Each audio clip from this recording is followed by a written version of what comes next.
Alright, this is just a quick video about the AR-15 I'm doing. Well, I already did it, but yeah, I guess this is gonna be it. This is the lower receiver. You have the buffer tube, which does work. You can see the spring can go back and stuff. This is the grip connection. You have the mag well, which is plate built. You have the magazine release, which works. You have the bolt lock, which goes up and down and stuff. And on this side, you have the safety and stuff. So right here is unsafe, as you can see. Trigger cannot be pulled back. You take it off is safe. You can see the trigger can be pulled, and also the hammer drops, and you know it can be dropped and like that. So you can pull it back, and then you can put the safety back on. As you can see, it is almost ambidextrous. So yeah, that is the lower receiver for the AR-15. Since we're on the topic of lower receivers, this is the grip. I'm missing a piece on the bottom right here, but whatever. It's very comfortable. This is Nate Dogg's grip. Yeah, Nate Dogg's M4 grip. So it just attaches onto the lower. This is the upper. It's kind of chunky. This is Alan's Custom Legos ACR sight. So you just flip it up. It kind of just like flips up and down and stuff, as you can see. I forgot the type of this, but this is a sight. You can look through it, and is also like colored as well.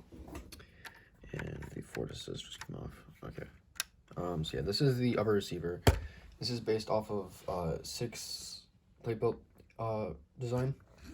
So it is plate built, so it is 3 wide all the way through, and being 3 wide at the bottom like it should be.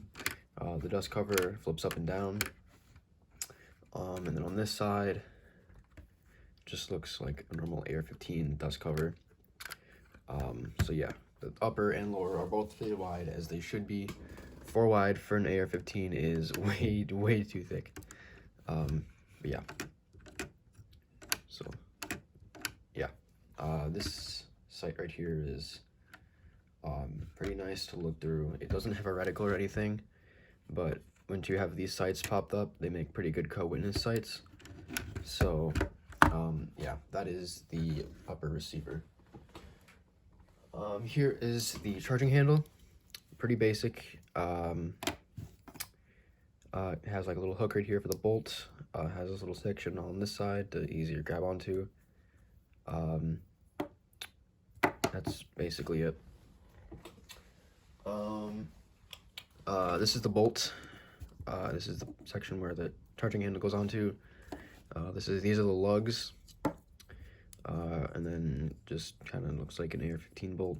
This piece is against buffer tube. I guess some bolt detailing. Really nothing too special about it. This is the barrel nut. Nothing too fancy. You can take your delta ring right here, and it actually does fit over the barrel nut, as you can see, and it fits pretty snug. It's not gonna fall out or anything, so that's pretty nice. I did make an extra barrel and gas tube, as you can see. So right here, these are the extended barrel and gas tube. I don't have enough pieces for extra handguards, so I kind of just need them. They aren't used for anything.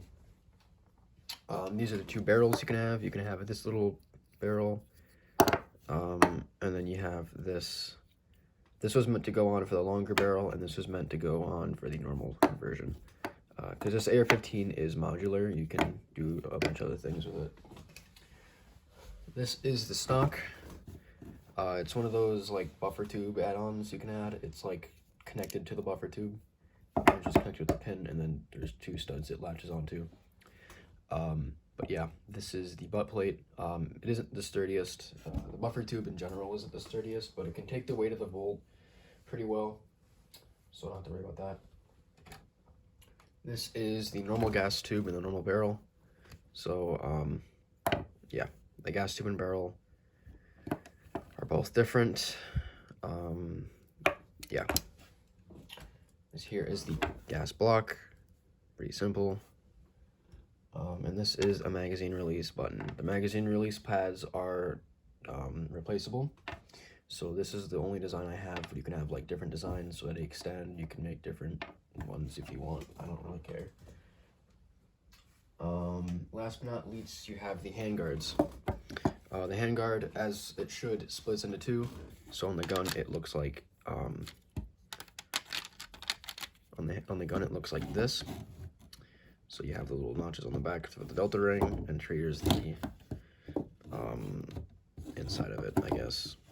Right here is the front sight, so you have again the pistol sight, and it flips up as well, and it flips down, like the real rear sight. So yeah, those are the two ones. Yeah. To put the gun together, I'm going to start with the lower receiver because it has the most things you have to attach to. So I'm going to first of all put on the magazine release pad. So you just kind of put that in there. This also does take a magazine. I don't have one with me right now, but it takes the same magazine as Christopher Robin's Scar because they both use 5.56. So a magazine can fit in here, and it does accept a magazine, and it works as well, all that jazz. So then you take your grip and your grip pin.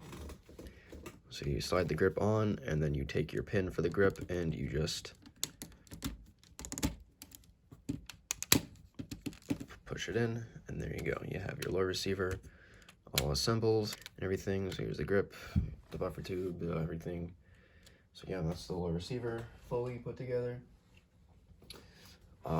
Here's the upper again. So I'm going to put it together, but you have to, oh my god, the forward assist is not the stablest, not stable, what am I talking about? Most sturdy. I'm having a freaking stroke. So you have the charging handle, and come on, just slides in the top like that. And then you can take the bolt and you just slide it through the back. There you go. So there's the bolt. As you can see, the lugs do actually lock on the front.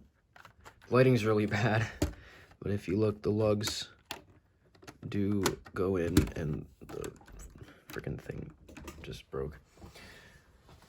This gun is very fragile. There are a lot of pieces of it that aren't the best. They're not held on by much.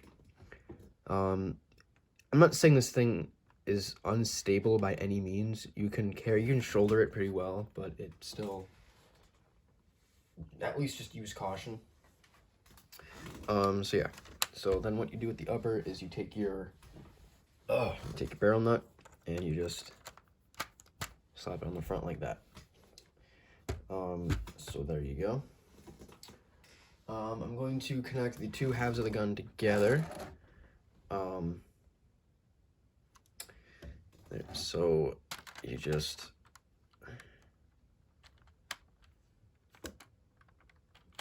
kind of, oh my god. There you go. This is really hard to do with one hand. So you put in your pins.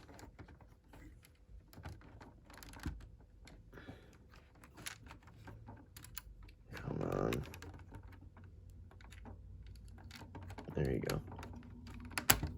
So there's one pin. Then you take the other pin. There you go. So there's your other pin in the front. So yeah, there you go. So there's the two pins. What you do now is you take your delta ring right here, and you just there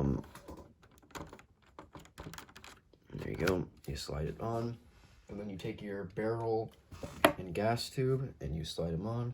So you start with the gas tube and you slide it in, and then you take your barrel as well, and you slide it in as well. And then what you do in the front is you take your gas block, and as you could imagine, it goes right into those two axles right on the front. So there you go. So there's your gas block on. I'm gonna just grab the front of the barrel and I'm just gonna put this on as well. You don't put it fully on because of just how the handguards work. Because of how the handguards work, it's just weird. So now you take your handguards, and I always like to start with the lower one, but yeah, you basically put the lower on, and then I like to put the delta ring forward, and then you kind of wedge the top one into place, like that. In my opinion, it's just a lot easier to do. And then after that, you slide this over, and then you put on your stock. So yeah, there's the AR-15. As you can see, there's the lower, upper handguard, barrel, everything like that. I'll try my best to show you the sights, so I'm just gonna do that. Here are the sights. As you can see, you really can't see them well, but they're there. But yeah, this is the AR-15 in its entirety. These are the sights when the sights are flipped up. Then you can also flip them down, just like that. So these are the sights flipped down. You have your pistol sights if you want. The dust cover down. But yeah, that is the AR-15. So yeah, that's kind of just it for now. I don't really have anything else to say about it other than it's an AR-15. It's overdone, but I just kind of wanted to get this over with because I wanted to have like an AR-15 platform I can rely on if I want to make a modular AR-15 or something. So I at least have a nice base of an AR-15 to work on, so there you go.